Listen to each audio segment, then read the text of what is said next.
We talked about his high profile match at WrestleMania, but speaking of high profile, buddy, it doesn't get much more high profile than the gentleman that we're going to talk about today, and that's none other than Stone Cold Steve Austin. Kurt, let's jump right into it. When was the first time that you remember seeing Stone Cold on TV? Oh God, 1998. I remember it. Never watched the WWE.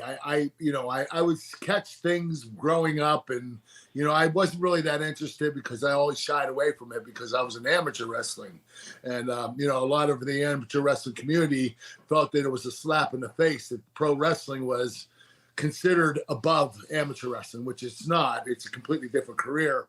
But I remember seeing him in 1998. I started watching Raw, and he was the reason I started getting interested.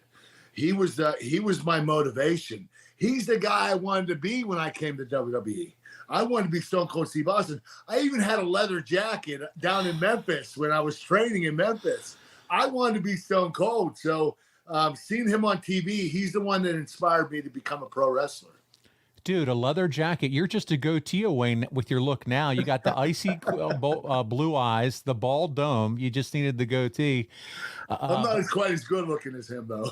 Well, Giovanna might argue that. But, man, I tell you what, do you remember it all when he was the ringmaster, or by the time in 98, I think he was already Stone Cold at that point? He was already Stone Cold. I didn't even know the ringmaster. I'm sorry to say that, but I did. Nothing. You weren't missing nothing, pal. That's the gimmick they first brought him in as, and then he was able to quickly transition into Stone Cold. And man, the Rockets were launched. He was ready to go.